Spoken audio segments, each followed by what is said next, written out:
نحمده ونصلي على رسوله الكريم اما بعد فاعوذ بالله من الشیطان الرجیم بسم اللہ الرحمن الرحیم الذين يوفون بعهد الله ولا ينقضون الميثاق والذين يصلون ما أمر الله به أن يغسل ويخشون ربهم ويخافون سوء الحساب رب اشرح لي صدري ويسر لي أمري واحلل عقدة من لساني يفقهوا قولي اللهم ارحمنا بالقرآن العظيم واجعله لنا إماما ونورا وهدى ورحمة اللهم ذكرنا منه ما نسينا وعلمنا منه ما جهلنا وارزقنا تلاوته آناء الليل وآناء النهار واجعله لنا حجة يا رب العالمين آمین۔ آج ہم سورہ رعد کی 20 سے 24 آیات دیکھیں گے،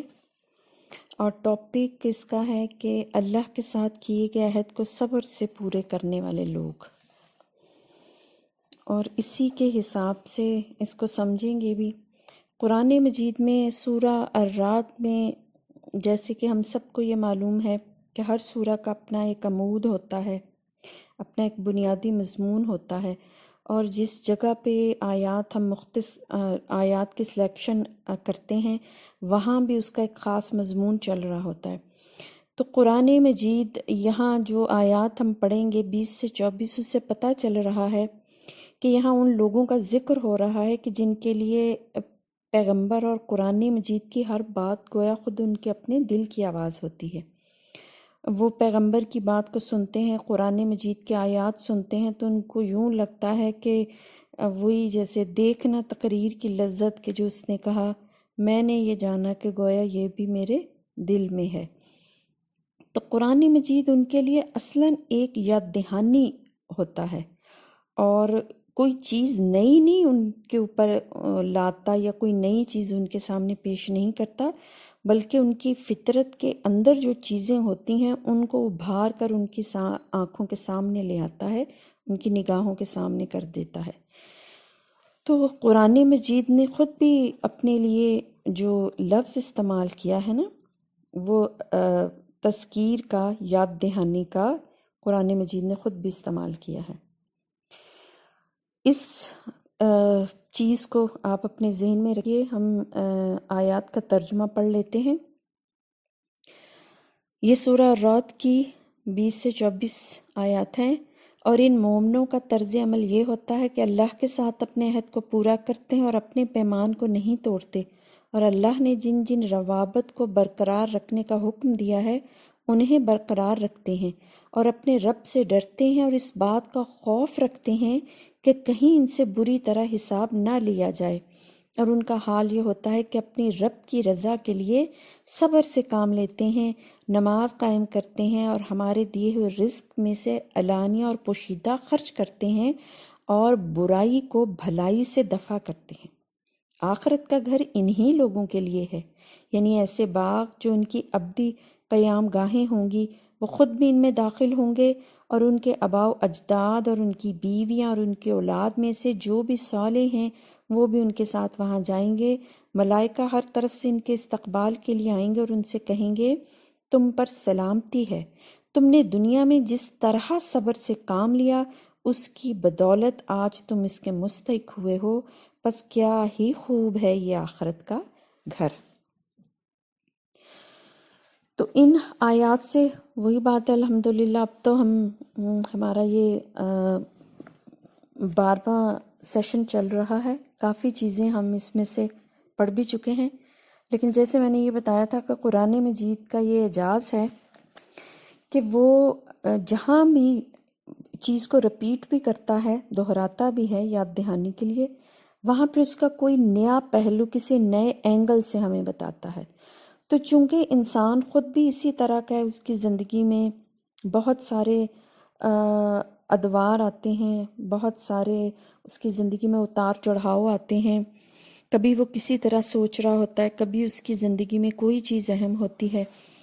تو چونکہ ان ساری ادوار میں، ان ساری چیزوں کے اندر ہی اس کو اللہ کی فرما برداری کرنی ہوتی ہے، تو اللہ پاک اپنے بندے کے لیے ہر طرح کی، ہر پہلو سے، ہر اینگل سے، اور سارے ہی جو رخ ہے نا ان کو ذہن میں اللہ کریم رکھ کے اللہ نے اپنے بندے کی یاد دہانی کے لیے آیات اتاری ہیں۔ تو یہاں ہم دیکھ لیتے ہیں کہ ان مومنوں کا طرز عمل کہ اللہ کے ساتھ اپنے عہد کو پورا کرتے ہیں اور اپنے پیمان کو نہیں توڑتے۔ گویا یہ اصل میں اب ان لوگوں کا ذکر ہو رہا ہے کہ جو صالح فطرت پہ ہیں، اور یہاں اصلاً جس عہد اور پیمان کا ذکر ہو رہا ہے، اس سے پتہ چل رہا ہے کہ اس سے مراد وہ عہد اور میثاق ہے جو سورہ الاعراف کی آیت 172 میں اللہ نے بیان کیا تھا کہ جب روز اول ہی اللہ تعالیٰ نے انسان سے یہ عہد لیا تھا کہ وہ اس کے سوا کسی کو اپنا رب نہیں بنائے گا، یعنی ہر حال میں توحید پہ قائم رہے گا۔ تو اب دیکھیے گا کہ یہ ہے تو وہی شرک سے برات کا اظہار، لیکن اس کو کتنے خوبصورت اور نئے اینگل سے اللہ نے بیان کیا یہاں۔ اور یہاں بیان کرنے کا مقصد اصلاً اس چیز کی طرف توجہ کرانا ہے کہ اللہ کا اقرار اور اللہ کی بندگی انسانی فطرت کے اندر شامل ہے۔ اللہ کریم نے انسان کو اس کی عقل اور شعور کے ساتھ عالم ارواح میں اس سے اس چیز کا سوال پوچھا تھا، اور جواب اس کے دماغ میں ٹھونسا نہیں تھا، بلکہ اس نے خود اس کا اقرار کیا تھا اور جواب دیا تھا کہ ہاں پروردگار، آپ ہی ہمارے چونکہ خالق ہیں، رب ہیں، پالنے والے ہیں، تو لازمی بات ہے کہ آپ کی ہی بندگی ہوگی۔ تو چونکہ روز اول سے اس نے یہ عہد کیا تھا، تو اس لیے قرآن مجید نے یہاں اس کا ذکر کیا ہے۔ البتہ ضمنی طور پر اس میں تمام عہد اور تمام معاہدات کی پابندی بھی شامل ہے، لیکن جیسے میں نے کہا کہ قرآن مجید مختلف جگہ پہ مختلف اینگل سے چیزوں کو بیان کرتا ہے، تو یہاں بھی اللہ کریم نے یہ بات بتائی ہے کہ انسان کی فطرت کے اندر ہے، وہ وعدہ کر کے آیا ہے، اور وہ اس پیمان کو جو نہیں توڑے گا، گویا وہ فطرت پہ ہر وہی شخص ہے کہ جو اصل میں بعد میں بھی ان کریکٹرسٹکس کے ساتھ آگے اپنا سفر جاری رکھے گا۔ آپ صلی اللہ علیہ وآلہ وسلم کی حدیث ہے بخاری اور مسلم میں کہ اللہ تعالیٰ فرماتے ہیں، اے ابن آدم، تو جب تک مجھ سے دعا کرتا رہے گا اور میری ذات سے امید رکھے گا، میں بھی تیری خطاؤں کو معاف فرماتا رہوں گا، خواہ وہ کیسی ہی کیوں نہ ہو، کوئی پرواہ نہیں کروں گا۔ اگر تو میرے پاس زمین بھر کر خطائیں لائے گا تو میرے پاس اتنی ہی مغفرت اور بخشش ہوگی، بشرطیہ تو نے میرے ساتھ کسی کو شریک نہ کیا ہو، گو تو نے خطائیں کی ہوں یہاں تک کہ وہ آسمان تک پہنچ گئی، پھر بھی تو مجھ سے استغفار کرے تو میں تجھے معاف کر دوں گا، بخش دوں گا۔ اور قرآن مجید نے اس کو آئی تھنک شاید سورہ زمر کی آیت ہے جس میں اللہ نے کہا ہے کہ اے نبی میرے بندوں سے کہیں کہ میری رحمت سے وہ بالکل مایوس نہ ہوں، جتنے بھی گناہ ہیں، جو بھی گناہ ہیں، اللہ چاہیں گے معاف کر دیں گے اگر آپ اس کی طرف توجہ کریں۔ شرک کی کیسی چیز ہے؟ تو یہ جو وعدہ کیا ہے ہم نے اللہ رب العالمین سے، اصل میں یہ ہمارے اندر ہے، ہمارے اندر ودیت ہے۔ اور ہم سیرت میں پڑھتے بھی ہیں کہ بہت سارے لوگ ایسے تھے جو کہ شرک کی اس آب و ہوا میں، اس ماحول میں بھی وہ ایک واحد پروردگار کے ساتھ ہی جڑے رہے، اور ان کو پتہ تھا کہ یہی میری فطرت کی آواز ہے، یہی میرے دل کی آواز ہے۔ اس کے بعد آپ دیکھیے گا کہ جو اگلی چیز ہے وہ صلہ رحمی۔ اللہ نے جن جن روابط کو برقرار رکھنے کا حکم دیا انہیں برقرار رکھتے ہیں۔ کیوں؟ یہ اب یہاں آپ دیکھیے گا کہ عام طور پہ شرک کے بعد اللہ رب العالمین نے کہیں تو والدین کا ذکر کیا ہے کہ والدین بہت زیادہ، کہیں قتل کے بارے میں کہا ہے کہ وہ بہت بڑا گناہ ہے۔ یہاں آپ دیکھیے گا کہ صلہ رحمی کا ذکر کیا ہے، کیونکہ پورے تمدن کا انحصار اصل میں انہی رشتوں پہ ہوتا ہے۔ جتنا مضبوط خاندان ہوگا اتنا ہی مضبوط معاشرہ اور تمدن پیدا ہوگا، اور انسان انہی رشتوں میں جیتا ہے۔ انہی رشتوں میں آپ کو پتہ ہے سب سے مضبوط رشتے بھی وہ ہوتے ہیں جو اصلاً رحم کے تعلق یعنی ماں باپ کے حوالے سے وجود میں آتے ہیں، بہن بھائی، نانا دادا ماموں چچا تایا خالہ پھوپھی، یہ والے رشتے۔ اور یہ رشتے بہت مضبوط ہیں، یہ فطری طور پہ ہوتے ہیں، لیکن بہرحال انسان چونکہ اس میں نسیان بھی ہے، اس میں طمع بھی ہے، لالچ بھی ہے، تو خطا بھی ہے، تو اختلافات جب ہو جاتے ہیں اور مفادات ہمارے سامنے آ جاتے ہیں تو پھر یہ جو رشتے ہیں نا یہ کمزور ہو جاتے ہیں۔ قرآن مجید کا یہ مطالبہ ہے کہ یہ رشتے کبھی کبھی نیور ایور ٹوٹنے نہیں پائیں، دوسرے چاہے کچھ بھی کر لیں، کیسا بھی کریں، ہمیں ان رشتوں کو بہرحال یعنی اہل ایمان کو ان رشتوں کو یک طرفہ طور پر ہی چاہے قائم رکھنا پڑے، ہمیں اس کو لازمی قائم کرنا ہے۔ اس کی وجہ بھی میں نے بتا دی ہے کہ آپ کے پورے تمدنی نظام کا انحصار انہی چیزوں پہ ہے۔ تو اسی بات کا یہاں قرآن مجید نے بیان بھی کیا ہے، اور ہمیں حدیث بڑی خوبصورت ملتی ہیں۔ ایک حدیث تو میں نے کل بھی بیان کی تھی کہ جو صلہ رحمی نہیں کرے گا وہ جنت میں داخل نہیں ہو سکے گا۔ تو بہت سارے بڑے جو ذی علم لوگ ہیں نا وہ یہ کہتے ہیں کہ یہ وہ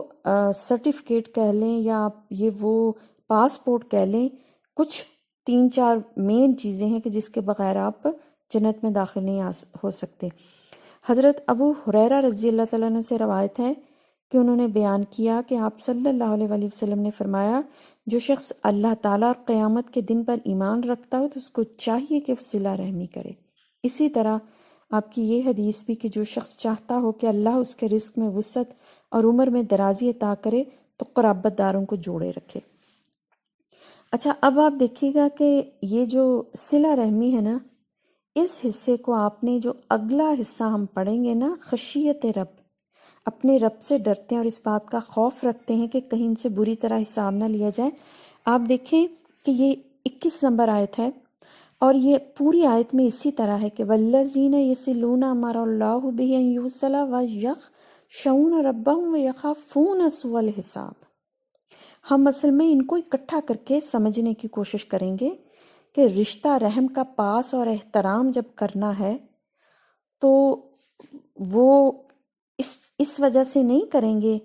کہ ان کو کوئی نمود و نمائش چاہیے، ان کو غرض چاہیے، بلکہ قرآن مجید یہاں یہ بتا رہا ہے، اگلا جو ہم اس کا ٹاپک پڑھیں گے، اپنے رب سے ڈرتے ہیں اور اس بات کا خوف رکھتے ہیں کہ کہیں ان سے بری طرح حساب نہ لیا جائے۔ تو آپ دیکھیے گا کہ اس کی وجہ صرف یہ ہے کہ وہ اس کو کرتے ہی اس لیے ہیں کیونکہ وہ اللہ سے ڈرتے ہیں، اس کو اللہ کی رضا جوئی سے کرتے ہیں، اور چونکہ جو رشتے ہوتے ہیں نا قریبی رشتے دار اور خاص طور پہ برے رشتے دار، ان سے اچھا سلوک کرنا کوئی آسان کام نہیں ہے۔ اس میں اونچ نیچ کا بہت خطرہ رہتا ہے۔ انسان چونکہ فطرتاً بتایا کہ اسی طرح کا کم ظرف ہے تو اس کے اندر یہ اونچ نیچ آتی ہے، تو جو اہل ایمان ہے وہ اپنی اس اونچ نیچ کی وجہ سے، اپنے اس نفس کی شر کی وجہ سے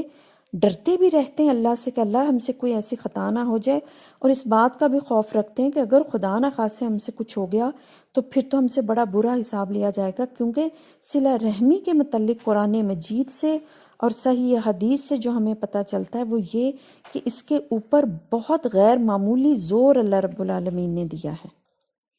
تو اس لیے آپ اس کو اس کے حوالے سے سمجھیے، اور اس حوالے سے صلہ رحمی کو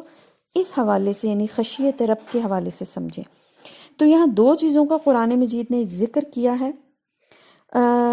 ایک ذکر اللہ نے کیا ہے یہاں کہ ان کو اللہ کا ڈر ہوتا ہے، دوسرے کہ کہیں ان کا اگر حساب اللہ نے لے لیا تو بہت برا ہوگا۔ تو اصلاً یہ وہ صفت ہے جو انسان کو ہر طرح کی برائیوں سے بچاتی ہے، اور متقی انسان اس یقین میں ہی جیتا ہے کہ اللہ کریم اس کے نگران ہے اور دن رات اس کے تمام اعمال کا حساب لیا جا رہا ہے۔ تو چنانچہ ایسا انسان ہے، ظاہر ہے ایک تو برائی کرتا نہیں، اگر اس سے برائی ہو بھی جائے نا تو وہ فوراً ہی پھر توبہ کر لیتا ہے۔ یہاں مجھے ایک بہت ہی خوبصورت قرآن مجید کی سورہ ہے، سورہ دہر، اس کی کچھ آیات ہیں وہ میں پڑھوں گی، بہت ہی خوبصورت آیات ہیں۔ یہ ہیں 7 سے لے کے 10 تک۔ ترجمہ آپ دیکھیے گا، یہ وہ لوگ ہیں کہ جو دنیا میں نظر پوری کرتے ہیں اور اس دن سے ڈرتے ہیں جس کی آفت ہر طرف پھیلی ہوئی ہوگی، اور اللہ کی محبت میں مسکین اور یتیم اور قیدی کو کھانا کھلاتے ہیں اور کہتے ہیں کہ ہم تمہیں صرف اللہ کی خاطر کھلا رہے ہیں، ہم تم سے نہ کوئی بدلہ چاہتے ہیں اور نہ کوئی شکریہ، ہمیں تو اپنے رب سے اس دن کے عذاب کا خوف لاحق ہے جو سخت مصیبت کا اور انتہائی طویل دن ہوگا۔ آپ دیکھیے گا یہاں جس طرح انفاق کے پیچھے محرک اللہ نے یہ بتایا ہے نا کہ وہ انفاق اپنا محبوب مال ان لوگوں کے لیے صرف اس لیے کرتے ہیں، چاہے وہ برے ہوں اچھے ہوں، ان کو کوئی فکر نہیں ہوتی، نہ ان کو ان سے کوئی وہ چاہیے، شکریہ چاہیے، نہ کوئی تعریف چاہیے۔ اصل میں ان کے ذہن میں یہ چیز ہوتی ہے، ان کو اللہ کا ڈر ہوتا ہے اور اس دن کا ڈر ہوتا ہے جس دن حساب لیا جائے گا۔ تو یہاں بھی آپ دیکھیے گا کہ یہ مجھے اس کے بہت خوبصورت آیات لگی تھی، تو اس لیے میں نے یہاں بیان کی ہیں کہ آپ اس کو اس کے حساب سے ذہن میں رکھیے گا کہ جو چیز اہم ہے وہ یہ ہے کہ برے رشتہ داروں کے ساتھ بھی آپ نے اچھا رویہ رکھنا ہے۔ اور اس کی بہت بڑی مثال ہمیں سورہ النور میں ملتی ہے کہ جب سیدہ عائشہ رضی اللہ تعالیٰ عنہ پہ یہ الزام لگا تھا تو اس میں پھر آپ دیکھیے گا کہ ان کے قریبی رشتہ دار جو ان کے خالہ کا بیٹا شامل تھے، تو ان پہ غصے میں حضرت ابو بکر نے پھر انفاق چھوڑ دیا تھا، تو اللہ نے پھر ان کو منع کیا تھا کہ کیا آپ نہیں چاہتے کہ اللہ آپ کو معاف کرے؟ گویا اگر اللہ ہی کی خاطر یہ کام کرنا ہے تو پھر ہمیں دوسروں کو نہیں دیکھنا، صرف اپنے آپ کو دیکھنا، اپنے اعمال کو دیکھنا ہے۔ اچھا، اس کے بعد آپ دیکھیے گا کہ اس میں حضرت ابو ہریرہ رضی اللہ تعالیٰ عنہ کی وہ روایت بھی ذہن میں رکھنے والی ہے کہ اگر اللہ کے قہر و جلال اور قیامت اور آخرت کے لرزہ خیز ہولناک احوال کا تمہیں علم ہو جائے نا، تو جو کچھ مجھے معلوم ہے نا، یعنی اگر اس کا اندازہ ہو جائے تو تمہارا ہنسنا بہت کم ہو جائے، رونا بہت بڑھ جائے۔ اچھا، اس کے بعد پھر آپ دیکھیے گا کہ اگلی جو چیز ہے اللہ کے لیے صبر کرنا، آپ دیکھیے گا کہ یہ ساری چیزیں آپس میں اصلاً جڑی ہوئی ہیں، کیونکہ آپ دیکھیے گا کہ انہی لوگوں کی مزید جو صفات بیان ہوئی ہیں، پہلے یہ کہا نا کہ وہ اپنے جو بھی رشتہ دار اگر برے بھی ہوتے ہیں یا وہ ان کے ساتھ اچھا سلوک نہیں بھی کرتے، تب بھی وہ ان کے ساتھ صرف اس لیے اچھا سلوک کرتے ہیں کیونکہ ان کو اللہ کا ڈر ہوتا ہے اور حساب کے دن کا ڈر ہوتا ہے۔ اسی طرح آگے آپ دیکھیے گا کہ مزید ان کی یہ صفت بیان ہوئی ہے کہ چونکہ ان کو اللہ اور بندوں کے حقوق کی ادائیگی میں ظاہر بڑی مشکلات پیش آ رہی ہوتی ہیں، ہر طرح کے لوگ ہوتے ہیں جو ان کی بات مطلب اگر ہم اخلاق سے کام وہ نہیں لیں گے تو ظاہر اللہ کہتے ہیں کہ آپ کو یہ بہتر طریقے سے کام کرنا ہے، تو اللہ کی رضا جوئی کی خاطر وہ ساری چیزیں برداشت کرتے ہیں۔ اس لیے کہ انسان کو جب بھی اپنے پروردگار کے بتائے ہوئے احکامات پہ چلنا ہے، اللہ کریم اپنے بندے سے جو چاہتا ہے ان مطالبات کو پورا کرنا ہوتا ہے، تو وہ کوئی اتنے آسان نہیں ہے۔ اس لیے انسان کو اپنی خواہشات کو اس کے جذبات ہیں، کوئی میلانات ہیں، مفادات ہیں، اس کے خلاف بھی چلنا پڑتا ہے۔ تو ظاہر ہے اس مشکل راہ پہ وہی شخص چل سکتا ہے جو صرف اور صرف اللہ کی رضا کے لیے اس راہ پہ چلے اور اس کے راہ میں آنے والی مشکلات کو صرف یہ سوچ کر برداشت کرے کہ اگر میں نے کوئی غلطی کی تو اللہ کریم قیامت کے دن ظاہر ہے پھر مجھے بھی اس کی جواب دہی کرنی پڑے گی۔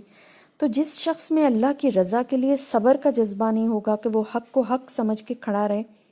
تو ظاہر ہے وہ اللہ کے مطالبات کو پورا کرنا اس کے لیے مشکل ہو جائے گا۔ اس میں آپ دیکھیے گا یہ والی حدیث حضرت اسامہ بن زید رضی اللہ تعالیٰ عنہ سے روایت ہے کہ رسول اللہ صلی اللہ علیہ وآلہ وسلم کی صاحبزادی حضرت زینب رضی اللہ تعالیٰ عنہ نے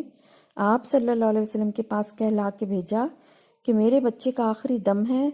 لہٰذا اب تشریف لے آئیے۔ تو آپ صلی اللہ علیہ وآلہ وسلم نے ان کو جواب دیا کہ بیٹی، اللہ کسی سے جو کچھ لے وہ بھی اسی کا ہے اور کسی کو جو کچھ دے وہ بھی اسی کا ہے، ہر چیز کے لیے اس کی طرف سے ایک مدت اور وقت مقرر ہے، بس تمہیں چاہیے کہ صبر کرو اور اللہ سے صدمے کے اجر اور ثواب کی طالب بنو۔ اور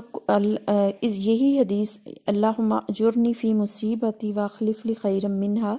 جو آپ صلی اللہ علیہ وآلہ وسلم نے کسی بھی مصیبت، تکلیف، صدمے یا کسی موت پہ ہمیں سکھائی ہے، اس کا مطلب یہ ہے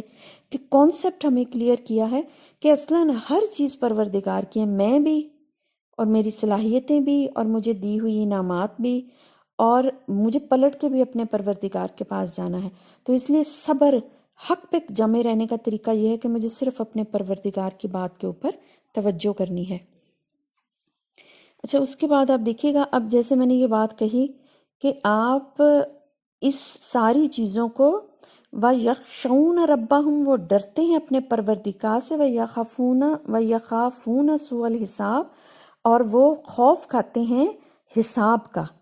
اس کے تناظر میں آپ نے یہ ساری چیزیں آگے پڑھنی ہیں کہ ان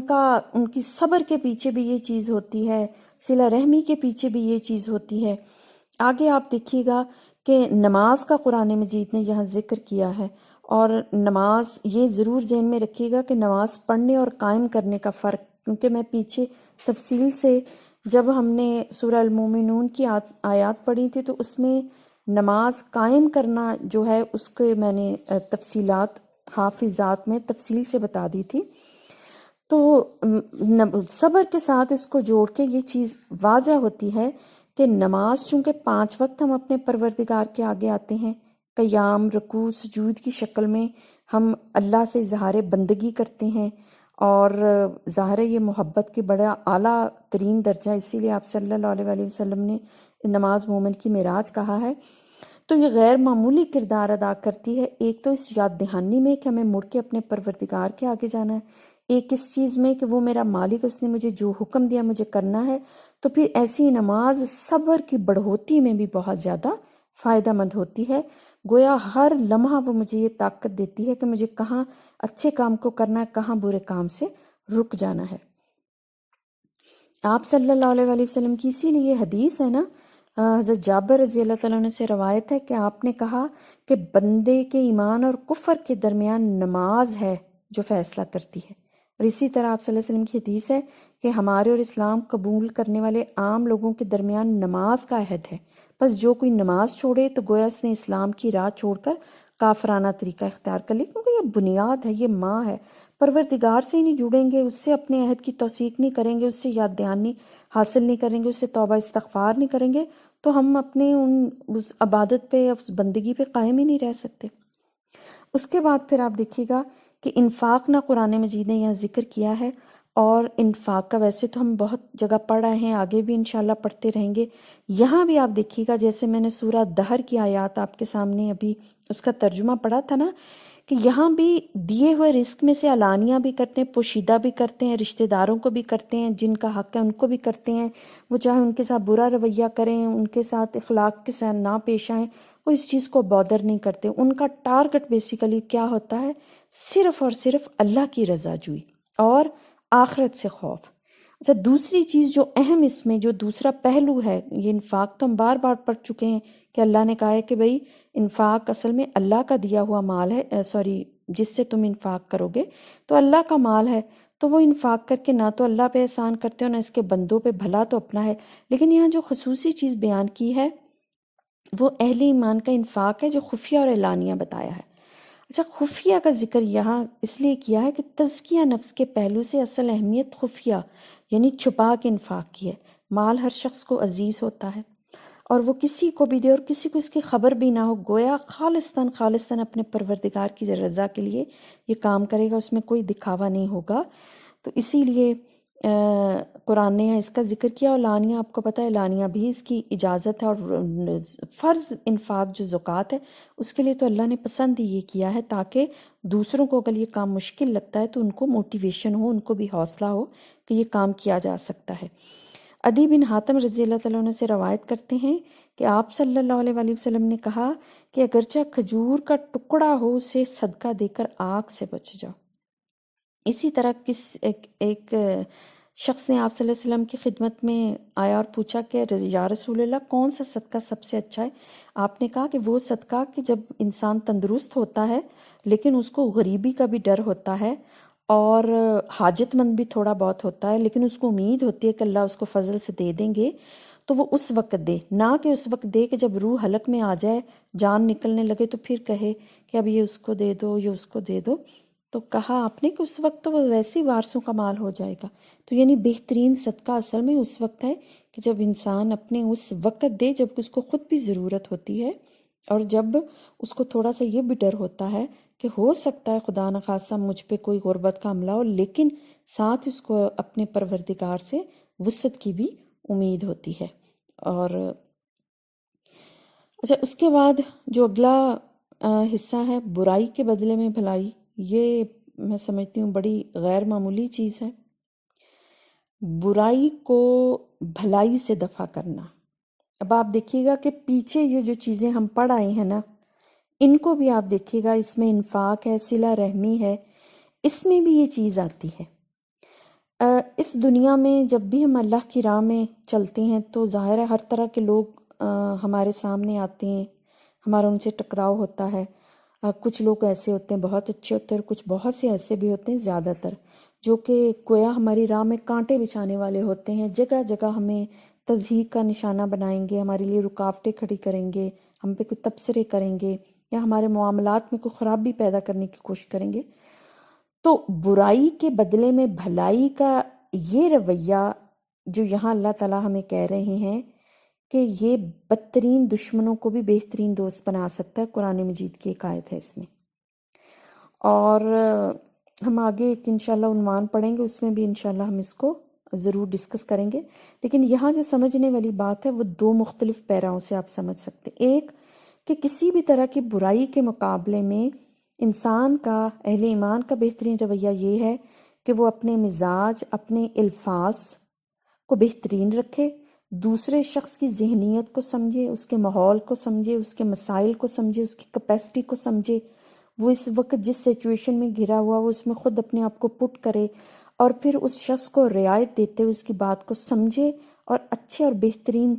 طریقے سے اس سے معاملہ کرے۔ اور آپ دیکھیے گا کہ سنت رسول میں بھی جو سب سے زیادہ چیز ہم تک پہنچتی ہے نا، وہ خیر خواہی کا جذبہ ہے، یعنی کہ دوسرے انسانوں کے لیے آپ کے دل میں خیر خواہی کا جذبہ ہو، آپ ان کی بھلائی چاہتے ہیں، آپ ان کی بہتری چاہتے ہیں، آپ ان کو مصیبت مشکل سے بچانا چاہتے ہیں۔ تو جب یہ آپ احساس دوسروں تک منتقل کر دیں گے تو دیکھیے گا کہ دوسرا کس طرح آپ کا دوست کیا بنتا ہے، گرویدہ بن جائے گا، کیونکہ اس کو یہ پتہ چل جائے گا کہ یہ شخص اصل میں مجھ سے محبت کرتا ہے، میری خیر خواہی چاہتا ہے۔ تو سنت رسول کا ایسنس یہی ہے کہ آپ صلی اللہ علیہ وآلہ وسلم نے امت کو متوجہ کیا ہے کہ ہر اپنے مسلمان بہن بھائی بلکہ تمام انسانوں کی خیر خواہی کا جذبہ تم لوگ کے دل میں ہو۔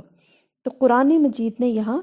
اس چیز کی طرف ہمیں متوجہ کیا ہے کہ اگر ہم برائی کو اچھے طریقے سے مینیج کریں، اس کو سارٹ آؤٹ کریں، اس کے ساتھ ڈیل کریں، کسی بری چیز پہ رد عمل دیکھ سوچ سمجھ کے کریں، تو پھر یہی اللہ نے کہا ہے کہ بدترین دشمن بھی بہترین دوست بن جاتا ہے۔ حضرت ابو ہریرہ رضی اللہ عنہ سے روایت ہے نا کہ ایک آدمی نے عرض کیا، اللہ کے رسول، میرے کچھ رشتہ دار ایسے ہیں جن سے میں تعلق جوڑتا ہوں تو وہ مجھ سے تعلق توڑتے ہیں، میں ان سے نیکی کرتا ہوں وہ مجھ سے برائی کرتے ہیں، میں ان سے بردباری کرتا ہوں وہ مجھ سے بد اخلاقی سے پیش آتے ہیں۔ تو آپ نے کہا تھا کہ اگر تو واقعی ایسا ہے جیسا تو نے کہا تو گویا تو ان کو جلتی ہوئی راکھ کھلا رہا ہے، اور جب تک تو ایسا کرتا رہے گا اللہ کی طرف سے ایک مددگار ان کے مقابلے میں تیرے ساتھ رہے گا۔ اچھا، اب یہ وہ چیزیں ہیں، یہ وہ کریکٹرسٹکس ہیں جو قرآن مجید ہمیں بتا رہا ہے۔ اگر آپ اس کو 20 سے لے کے اور آپ دیکھیے گا کہ 22 تک اس کو کریں گے نا ساتھ، تو آپ دیکھیں گے کہ یہ ایک چین ہے، ایک موتیوں کی جو آپس میں ایک دوسرے کے ساتھ جڑی ہوئی ہے۔ ایک موتی کی چمک دوسرے موتی پہ جب پڑتی ہے تو اس کو مزید روشن کر دیتی ہے۔ اس لیے میثاق فطرت سے آپ شروع ہوں گے، اور اس کے بعد آپ 22 نمبر یعنی 20، 21، 22 تک جتنے بھی معاملات ہیں قرآن مجید نے جو ذکر کیا اس کا، آپ دیکھیے گا کہ یہ کیسے ایک دوسرے کو وہ کرتے ہیں، ایک دوسرے کے مددگار ہوتے ہیں، یہ سارے کردار جو ہیں۔ اب اس کے بعد پھر ظاہر ہے اللہ نے کہا کہ اولئک لہم عقبی الدار، مطلب دار آخرت جو ہے اصلاً تو وہی اصلی صلہ ہے، وہی چیز ہے، تو وہ انہی لوگوں کے لیے ہے، یعنی کہ وہ لوگ کہ جو شرک اور شفاعت اور باطل عقیدے ایجاد کر کے حق اور باطل، عدل اور ظلم سب کو یکساں کر کے بیٹھے ہوئے ہیں کہ نہیں نہیں بھی ہم بھی بخشائے جائیں گے۔ قرآن مجید نے کہا اس طرح نہیں ہے، اس لیے کہ نیکی جو ہے نا وہ اللہ تعالیٰ کی میزان میں تولی جائے گی، اور اس کے تولنے کا معیار پروردگار نے ہمیں بتا دیا ہے. یعنی یہ اللہ کی وہ ریکوائرڈ کریکٹرسٹکس ہیں جو اللہ ہمیں بتا رہے ہیں، اور ان کو بتانے کے بعد پھر ہمیں متوجہ کیا جا رہا ہے کہ جنت میں کون سے لوگ ہیں جو اس کے حقدار ہوں گے. اور دیکھیے گا تو قرآن مجید نے اوپر کی آیات میں یہ جو کہا نا عقبت دار، تو فرمایا کہ ابدی باغ ہوں گے، اس میں اتریں گے، مسرت کی تکمیل اللہ اس طرح کریں گے کہ آپ دیکھیے گا کہ انسان کی فطرت ہے کہ جب کوئی بھی نعمت اس کو ملتی ہے تو اس کی یہ دلی آرزو ہوتی ہے کہ وہ لوگ بھی اس میں شریک ہوں جو اس کو عزیز ہیں، یا وہ لوگ بھی جو اس کو عزیز رکھتے ہیں، دونوں کے ساتھ اس کی محبت ہوتی ہے. یعنی جن سے وہ محبت کرتا ہے اور جو اس سے محبت کرتے ہیں. تو اللہ کریم نے کہا ہے کہ ان کی مسرت کی تکمیل کے لیے اللہ تعالیٰ ان کی زوج کو، یعنی عورت کے لیے اس کا مرد ہو سکتا ہے، مرد کے لیے اس کی بیوی، ان کے باپ دادا اور ان کی اولاد میں سے وہ لوگ جو اپنے ذاتی اعمال کی وجہ سے جنت میں تو داخل ہو جائیں گے لیکن درجے کے لحاظ سے کسی کم تر درجے پہ ہوں گے، تو اللہ تعالیٰ پھر کہتے ہیں کہ اللہ کریم ان کو اٹھا کر ان لوگوں کے ساتھ جمع کر دے گا کہ جنہوں نے اپنی ان کریکٹرسٹک سے دنیا میں کوشش کر کے، صبر کر کے، اللہ کا خوف کھاتے ہوئے، آخرت کے دن کے حساب سے ڈرتے ہوئے صبر کے ساتھ سارے معاملات کو جھیلتے رہے ہیں. تو اللہ نے کہا کہ یہ جنت کے حقدار ہیں. تو گویا ایک طرف تو آپ دیکھیے گا کہ اوپر تکمیل مسرت اللہ نے بتائی کہ ان کی خوشی کی اللہ تکمیل کر دے کہ اس کو اپنی آخری درجے میں پہنچا دیں گے، کہ چاہے ان کے یہ عزو اقربا کسی نچلے درجے پہ ہو جنت کے لیکن ہوں جنت میں ہی. تو اللہ نے کہا ہے کہ اللہ کریم ان لوگوں کو نچلے درجے سے اٹھا کے اوپر والے درجے میں لے جائے گا. اور اب دوسرا جو اعزاز ان کو اللہ نے کہا ہے والملائکۃ یدخلون علیہم، کہ یہ اعزاز ہوگا، یہ ان کی جو اس کو کہتے ہیں نا استقبال ہوگا، یہ ان کی اکرام ہوگا. اس کا پہلو اللہ نے یہاں بیان کیا ہے کہ جنت کے بہت سے دروازے ہوں گے، ہر دروازے سے فرشتے ان کو سلام پیش کریں گے، ان کو خوش آمدید کہیں گے، خوشخبریاں دیں گے، اور کہیں گے کیا، ان کی ثابت قدمی پر مبارکباد دیں گے کہ یہ ثابت قدمی تھی، یہ صبر تھا کہ جس کے صلے میں وہ اللہ کا یہ جو فضل ہے اس کے حقدار ٹھہرے ہیں. نہ صرف وہ خود بلکہ وہ اپنے ان اعزا اقربا کو، اپنی زوج کو، اپنی اولاد کو، اپنے ماں باپ کو بھی اس جگہ پہ لانے کی وجہ بن سکتے ہیں کہ جو تھے تو جنت میں لیکن کمتر درجے پہ. تو اللہ کی طرف سے بھی تحسین کی ہے کہ کیا ہی خوب ہے یہ آخرت کی کامیابی. یعنی اس کا بھی کوئی جواب ہے اس دنیا کی یہ چند یہ کنکر کی، جو یہی کہنا چاہیے نا کنکر کے ٹکڑے ہی ہیں نا پھر اس حساب سے. تو جیسے کل میں نے وہ بتایا تھا مردار کے بارے میں کہ وہ جو بکری کا بچہ چھوٹے کان والا مرا ہوا تھا، تو آپ نے بتایا تھا اپنے اصحاب کو کہ اللہ کے نزدیک اس دنیا کی ویلیو اس مردار کن کٹے جو بکری کے بچے سے بھی کمتر ہے. تو یہ چیز سمجھنا بہت زیادہ ضروری ہے کہ آپ جب رشتہ دار ہوتے ہیں، جب کوئی مساکین ہوتا ہے، مال کی محبت ہوتی ہے، نماز آپ نے پڑھنی ہے، اور ظاہر ہے برے رویے آپ کے سامنے آتے ہیں، اس کو آپ نے بھلے رویے سے رد کرنا یہ کوئی آسان کام نہیں ہے. تو اس کے لیے اللہ کریم نے کہا کہ اصل صفت جو ہے وہ نا وہ صبر کی صفت ہے. حق کو جان کر اس کے ساتھ چمٹ جانا، اور پھر اس کی راہ میں آنے والی ہر مصیبت مشکل کو واحد اور واحد اللہ کی رضا جوئی کے لیے، اس کی عذاب کے ڈر سے انسان وہ کرے، اگنور کرتے. تو یہ ہے حاصل کہ اللہ کریم کہتے ہیں کہ اللہ کے فضل کے حقدار ٹھہریں گے یہ لوگ. فرشتے ان کو ثابت قدمی پہ مبارکباد دیں گے، اور اللہ بھی تبصرہ کریں گے بطور تحسین فنعم عقبیٰ دار، کیا ہی خوب ہے یہ دار آخرت کی کامیابی. وآخر دعوانا ان الحمد للہ رب العالمین. سبحانک اللہم و بحمدک، اشہد ان لا الہ الا انت استغفرک و اتوب الیک.